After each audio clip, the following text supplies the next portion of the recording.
Hello दोस्तों, आप सारे व्यूवर्स का बहुत बहुत स्वागत है एक बार फिर से। इस पर्टिकुलर वीडियो में टेस्ट करेंगे पॉलिटी का। राज्य व्यवस्था का ये टेस्ट है। ये हमारे पेड ग्रुप में कंडक्ट हुआ था, यूपीपीसीएस आरओ 2016 वाले ग्रुप में, और इसको सॉल्यूशन के फॉर्म में हम यहाँ पर सॉल्व करने वाले हैं।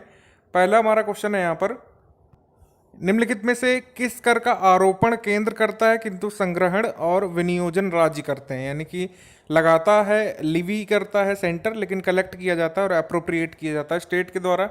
तो ये शुल्क है आपका स्टाम्प शुल्क, stamp duty, option number A. अब सूची एक को सूची दो से मिला देना है हमको। और ये सूची वन सूची दो में है क्या चीज़ें हैं, भारत के संविधान के जो तत्व हैं, करेक्टरिस्टिक्स हैं, और हमने किस किस कंट्री के संविधान से उनको लिया है, ग्रहित किया है। तो पहले जो है आपका मूल अधिकार है, फिर शासन की संसदीय प्रणाली है, पार्लियामेंट्री सिस्टम ऑफ गवर्नमेंट, आपात उपबंध यानी कि इमरजेंसी प्रोविजंस, और आपका फिर है राज्य के नीति निर्देशक सिद्धांत। फंडामेंटल राइट हमने लिया है यूनाइटेड स्टेट्स से, और फिर हमने यूनाइटेड किंगडम से लिया पार्लियामेंट्री सिस्टम ऑफ गवर्नमेंट। उसके बाद आपका इमरजेंसी प्रोविजंस हमने जर्मनी के वाइमार कॉन्स्टिट्यूशन से लिया है, और directive principles of state policy हमने आयरलैंड से लिया है। तो इस तरीके से मैच हो जाएंगे। हमारा आंसर बन जाएगा ओवरऑल 2143, ऑप्शन नंबर सी। दल परिवर्तन विरोधी कानून को किस राज्य में 1979 में ही अधिनियम बना दिया गया था? In which state was the anti defection law enacted in 1979? तो ये बनाया गया था 1979 में वेस्ट बंगाल में, ऑप्शन नंबर सी। भारत में समाचार पत्रों या फिर कह सकते हैं प्रेस का जो स्वातंत्र है यानी कि फ्रीडम है, वो किस में मेंशन है? संविधान के अनुच्छेद 1 का में प्रत्याभूत अभिव्यक्ति के व्यापक स्वातंत्र में निहित है, यानी कि फ्रीडम ऑफ एक्सप्रेशन की जो ब्रॉडर मीनिंग है उसी में फ्रीडम ऑफ प्रेस जो है अपने आप ही समाहित हो जाता है। अलग से फ्रीडम ऑफ प्रेस ये वर्ड नहीं लिखा है कॉन्स्टिट्यूशन में, तो फ्रीडम ऑफ प्रेस जो है फ्रीडम ऑफ एक्सप्रेशन में ही समाहित हो जाता है। निम्नलिखित में से किनकी नियुक्ति भारत के राष्ट्रपति द्वारा की जाती है, ये बताना है। वित्त आयोग के अध्यक्ष की नियुक्ति राष्ट्रपति के द्वारा की जाती है, और चीफ मिनिस्टर जो है यूनियन टेरिटरी के जैसे दिल्ली की, उनकी जो नियुक्ति है वो भी की जाती है। ऑप्शन नंबर सी यहाँ पर होगा 1 और 3, ठीक है, ऑप्शन नंबर सी। अब हमको कमेंट करके बताइए कि डेप्यूटी चेयरपर्सन जो है नीति आयोग के, कौन इनको नियुक्त करता है? क्या कोई समिति बनाई जाती है? क्या उसका सृजन होता है? बताइए आप कमेंट करके। भारत के राज्यों के बीच सहयोग और समन्वय प्राप्त करने के लिए निम्नलिखित संस्थाओं में से कौन सी संविधानेतर और विधियेतर संस्थाएं हैं? ठीक है, यानी कि कोऑपरेशन कोऑर्डिनेशन स्टेट्स में अचीव करने के लिए कॉन्स्टिट्यूशनल और एक्स्ट्रा स्टैट्यूटरी ऑर्गेनाइजेशंस या इंस्टीट्यूशंस कौन सी सृजित की गई हैं, संविधानेतर और विधियेतर?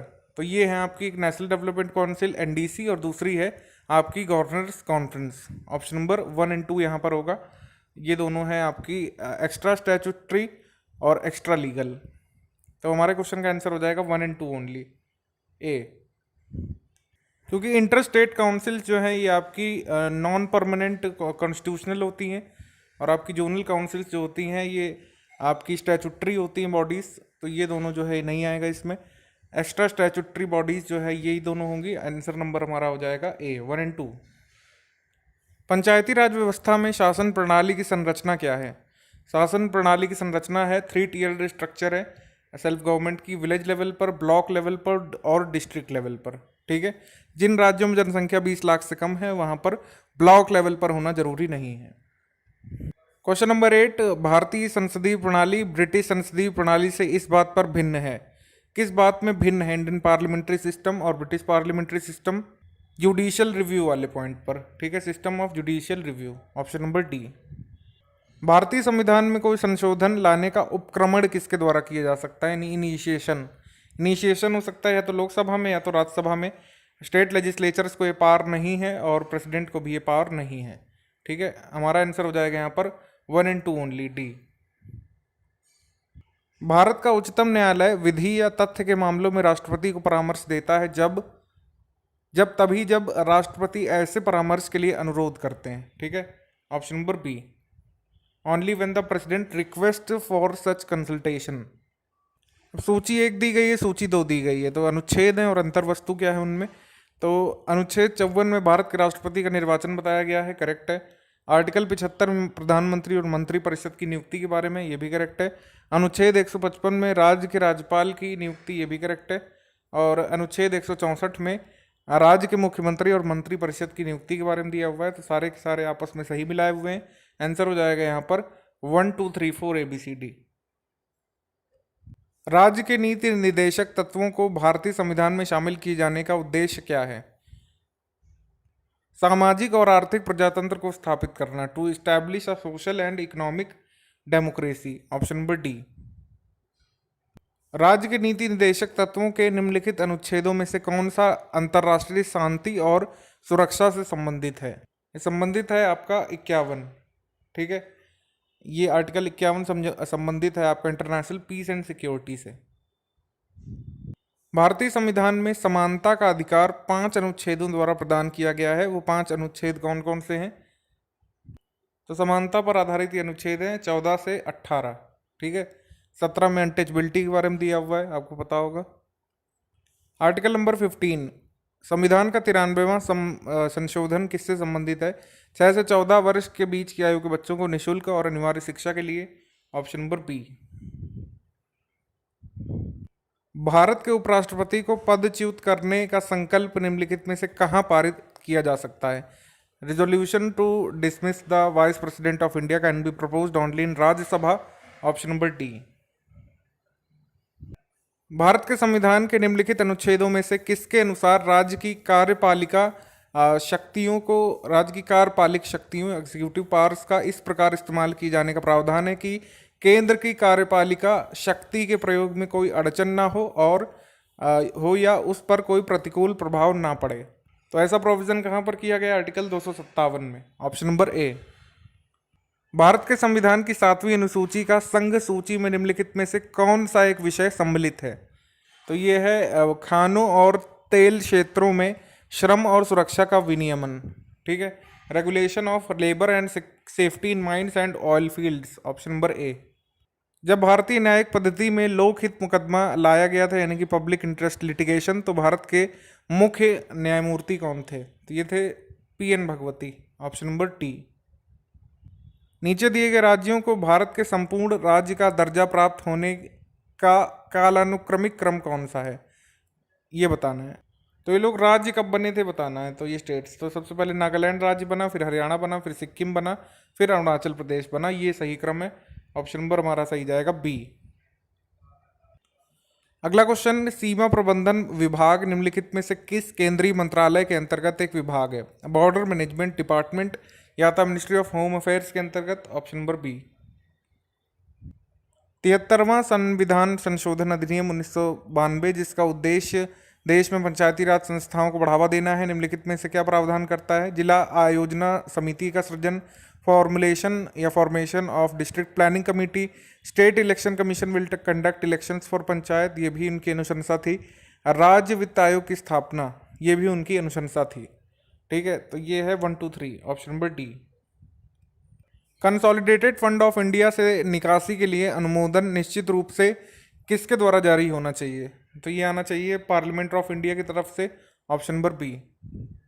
केंद्र और राज्यों के बीच होने वाले विवादों का निर्णय करने की भारत की उच्चतम न्यायालय की शक्ति किसके अंतर्गत आती है? ये आती है ओरिजिनल ज्यूरिडिक्शन के अंतर्गत, ठीक है, ऑप्शन नंबर सी। तो जैसे आपने देखा होगा कि इंटर स्टेट जो बनाए जाते हैं रिवर डिस्प्यूट वाले ट्रिब्यूनल, तो फिर ओरिजिनल ज्यूरिडिक्शन फिर उनके पास चला जाता है, सुप्रीम कोर्ट के पास ये नहीं रहता है। निम्नलिखित उद्देश्यों में से कौन सा एक भारत की संविधान की उद्देशिका में सन्निविष्ट नहीं है? ठीक है, which of the following objective is not embodied in the preamble of the constitution of India? तो उसमें इकोनॉमिक जस्टिस की बात, इकोनॉमिक इंडिपेंडेंस की बात नहीं की गई है, ठीक है, ऑप्शन नंबर बी। भारत की संसद किसके या किनके द्वारा मंत्रिपरिषद के कृत्यों के ऊपर नियंत्रण रखती है? तो एक तो एडजर्नमेंट मोशन हो गया, एक क्वेश्चन आवर हो गया और दूसरा सप्लीमेंट्री पीरियड। तीनों ही जो इस काम में आते हैं, ऑप्शन नंबर डी सही होगा, 1, 2 और 3। भारत के संविधान का कौन सा अनुच्छेद अपनी पसंद के व्यक्ति से विवाह करने के किसी भी व्यक्ति के अधिकार को संरक्षण देता है? तो ये है आर्टिकल नंबर 21 में, ऑप्शन नंबर बी। केंद्रीय सतर्कता आयोग की स्थापना निम्न में से किसकी सिफारिश पर की गई थी? तो सेंट्रल विजिलेंस कमीशन अस्तित्व में आया था संथानम कमेटी की सिफारिशों पर, ऑप्शन नंबर डी। क्वेश्चन है कि ऑल इंडिया सर्विसेज के सदस्यों की टर्म्स एंड कंडीशंस जो है कौन डिटरमाइन करता है इनके मेंबर्स की? ऑब्वियसली इसका आंसर हो जाएगा भारतीय संसद, ऑप्शन नंबर सी। कौन कौन से स्टेटमेंट्स यहाँ पर सही है? राज्यसभा क्या रिजेक्ट कर सकता है मनी बिल को? बिल्कुल भी नहीं, ठीक है। और राज्यसभा क्या अमेंड कर सकता है मनी बिल को? इसमें भी बिल्कुल नहीं। तो आंसर हो जाएगा यहाँ पर 1 एंड 5। हमारे क्वेश्चन का आंसर हो गया सी। उसके अलावा लिखा हुआ कि राज्यसभा जो है रिकमेंडेशंस कर सकता है मनी बिल के लिए, ये सही है। राज्यसभा जो है रिजेक्ट नहीं कर सकता मनी बिल को, ये सही है। राज्यसभा को रिटर्न करना होता है लोकसभा को बिल विद इन 14 डेज, ठीक है। हमारे क्वेश्चन का आंसर यहाँ पर हो जाएगा सी। 1 एंड 5 ये दोनों जो है इनकरेक्ट है, ठीक है। निम्नलिखित में से किस अधिनियम द्वारा चुनाव सिद्धांत का सूत्रपात किया गया है? Which of the following act introduce the election principle? ये किया गया था इंडियन काउंसिल्स एक्ट 1892 के द्वारा। Option number B. निम्नलिखित में से कौन सा कथन वित्त आयोग के संदर्भ में सही नहीं है? इसका सृजन प्रति 5 वर्ष की समाप्ति पर होता है, करेक्ट है। ये करों से हुई प्राप्तियों को केंद्र और राज्यों में वितरण की अनुशंसा करता है, ये भी करेक्ट है बिल्कुल। उसके बाद है कि इसमें एक अध्यक्ष और 4 सदस्य होते हैं, ये भी करेक्ट है। इनकरेक्ट बच रहा है ओनली 4 वाला, इसकी एडवाइस जो है बाइंडिंग नहीं है गवर्नमेंट पर, ठीक है। इसमें लिखा है बाइंडिंग है, जबकि बाइंडिंग नहीं है। निम्नलिखित में से किस अधिनियम में प्रावधान किया गया था कि भारतीय गतिविधियों पर ब्रिटिश सरकार का सीधा नियंत्रण होगा? ये प्रावधान किया गया था पिट्स इंडिया एक्ट 1784 के थ्रू। Option number C. बंगाल का गवर्नर जनरल निम्नलिखित में से किस अधिनियम द्वारा भारत का गवर्नर जनरल बना? यह एक्ट था आपका charter act 1833। Option number D. राष्ट्रपति चुनाव की प्रक्रिया में मताधिकार का प्रयोग किन के द्वारा होता है? तो संसद और राज्य विधानमंडलों से चुने गए सदस्यों के द्वारा। ये क्या होगा? क्या by members of parliament and state legislatures होगा, by elected members of parliament and state legislatures, या फिर by elected members of Lok Sabha, Rajya Sabha and state legislative assemblies? तो इसका आंसर हो जाएगा आपका लोकसभा, राज्यसभा और स्टेट लेजिस्लेटिव असेंबलीज के द्वारा, मतलब इनके सदस्यों के द्वारा जो इलेक्टोरल कॉलेज बनता है उसमें लोग पार्टिसिपेट करते हैं। Option number D. अब 36 में सूची है, तृतीय सूची, नवीं सूची और चौथी सूची और 10वीं अनुसूची, इनमें क्या क्या है? अच्छा, इसमें खास बात ये है कि यहाँ पर 4 एंट्रीज हैं, ए, बी, सी और डी, और यहाँ पर जबकि 5 एंट्रीज हैं, तो ये थोड़ा सा और टफ कर देता है इसको। तो आइए इसको सॉल्व करना हम लोग शुरू करते हैं। पहला है थर्ड शेड्यूल में क्या दिया है? थर्ड शेड्यूल में दिया है फॉर्म्स ऑफ ओथ, ठीक है। उसके बाद पूछ रहा है कि आपका 9th शेड्यूल में क्या दिया है? लीगलाइजेशन ऑफ सर्टेन एक्ट्स, कुछ अधिनियमों का वैधीकरण, ठीक है। उसके बाद क्या है? उसके बाद है 4th शेड्यूल में क्या दिया हुआ है? ये दिया हुआ है disqualification on the basis of defection, ठीक है, ये दिया हुआ है। और फिर आपका 10th शेड्यूल में क्या दिया हुआ है? आर्टिकल नंबर 29, ठीक है। लैंग्वेजेस जो है ये 8वीं अनुसूची में दी हुई है और ये कहीं भी इस कॉलम में दिया नहीं हुआ है, तो ये अनयूज्ड रह जाएगा। हमारे क्वेश्चन का आंसर क्या हो जाएगा? 5312, ऑप्शन नंबर बी। अच्छा, यहाँ पर शायद मिसमैच हो गया है। हमारा 10th शेड्यूल में डिस्क्वालिफिकेशन दिया हुआ है, ठीक है, और आपका हम लोग कह सकते हैं कि आर्टिकल नंबर 29 दिया हुआ है 4th शेड्यूल में। ये थोड़ा आप देख लीजिएगा, इसमें मिसमैच हो गया, बाकी सब सही है।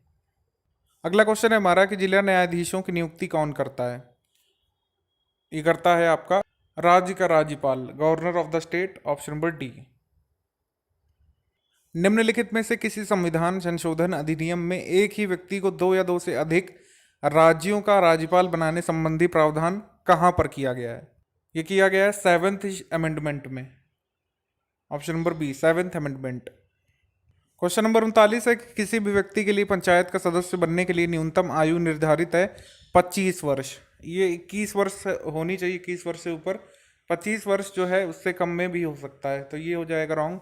उसके बाद है कि पंचायत के समय पूर्व भंग होने की स्थिति में बाद में जो पुनर्गठन होता है पंचायत का, केवल अवशिष्ट समय के लिए जारी हो सकती है, ठीक है। मान लीजिए 6 महीने से ऊपर है, मान लीजिए 1 साल बचा है पंचायत का और वो डिसॉल्व हो जाती है, तो नई पंचायत जो बनती है वो सिर्फ 1 साल के लिए रहेगी, ठीक है, पूरे कार्यकाल के लिए नहीं।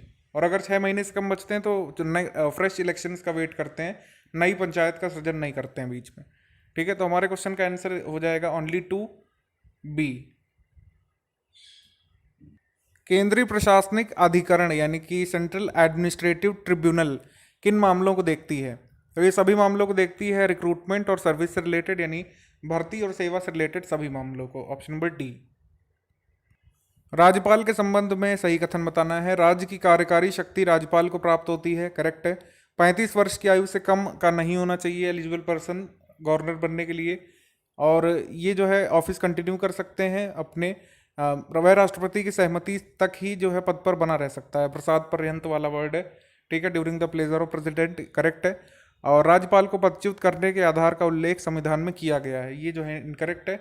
ऐसा कोई उल्लेख नहीं किया गया है। हमारा आंसर हो जाएगा 1, 2 एंड 3, यानी कि आपका बी 1, 2 एंड 3।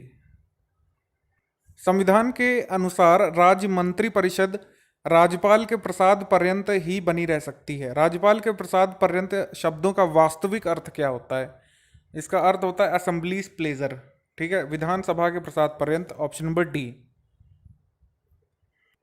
निम्नलिखित में से कौन सा गलत मिलाया हुआ है? स्थगन का अर्थ होता है सभा के सामान्य कामकाज में व्यवधान, करेक्ट है। उसके बाद है कि dissolution means the end of the meeting, correct.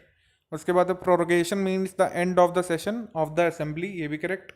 Prorogation का मतलब जो है एंड ऑफ द मीटिंग, ये नहीं होगा। हमारा क्वेश्चन का सही आंसर बी हो गया, ये जो है गलत है, बाकी सारे स्टेटमेंट सही है। आगे क्वेश्चन है कि भारत में प्रथम नगर निगम की स्थापना मद्रास में किस वर्ष में हुई थी? ये हुई थी 1687 में, ऑप्शन नंबर बी। निम्नलिखित में से कौन बजट की तैयारी कार्य में शामिल नहीं होता है? तो बजट की तैयारी कार्य में मिनिस्ट्री ऑफ फाइनेंस लगती है, नीति आयोग लगता है, लेकिन फाइनेंस कमीशन का कोई इसमें रोल नहीं होता बजट प्रिपरेशन में, ठीक है। ऑप्शन नंबर डी होगा यहाँ पर आंसर। बाकी सीएजे का भी काम पड़ता है। राज्यपाल द्वारा राज्य विधान परिषद के लिए कितने सदस्यों को नामित किया जा सकता है? नामित किया जा सकता है 6 सदस्यों को, option number D. Actually 6 members नहीं है, ये 1/6 मेंबर्स हैं, ठीक है। ऑप्शन नंबर डी, 1/6, 1/6 मेंबर्स हैं टोटल लेजिस्लेटिव काउंसिल की स्ट्रेंथ के। भारतीय राष्ट्रपति के वीटो का अधिकार निम्नलिखित में से किन किन का सम्मिश्रण है? तो भारत के राष्ट्रपति को पॉकेट वीटो मिला हुआ है, करेक्ट है। एब्सोल्यूट वीटो मिला हुआ है, ये भी करेक्ट है। उसके बाद मिला हुआ है सस्पेंसिव वीटो, ठीक है। क्वालिफाइड वीटो भारत के राष्ट्रपति को नहीं मिला हुआ है। तो हमारा आंसर हो जाएगा डी 1, 2 एंड 3। अगर उच्च न्यायालय के न्यायाधीश की आयु के बारे में कोई प्रश्न उठता है तो उसका निर्णय राष्ट्रपति द्वारा निम्न में से किसकी सलाह पर किया जाता है? सलाह ली जाती है चीफ जस्टिस ऑफ इंडिया की, सीजेआई की, ऑप्शन नंबर डी। निम्न में से किन स्थितियों में संघ लोक सेवा आयोग राज्य की आवश्यकताओं की पूर्ति कर सकता है? तो सबसे पहले तो राज्यपाल के अनुरोध पर, जिसको अपने राज्य में करवाना है वो अनुरोध करे राज्यपाल, at the request of the governor of the concern state and with the approval of president, approval वो भी हो प्रेसिडेंट का। तो यूपीएससी जो है राज्य के काम आ सकती है 2 स्थितियों में। सी यहाँ पर आंसर सही होगा हमारा 2 एंड 4। भारतीय संविधान के निम्न में से कौन से अनुच्छेद में बजट शब्द का उल्लेख किया गया है? एक्चुअली बजट मेंशन नहीं है, आज भी किसी भी जगह जो है बजट मेंशन नहीं है, ऑप्शन नंबर डी।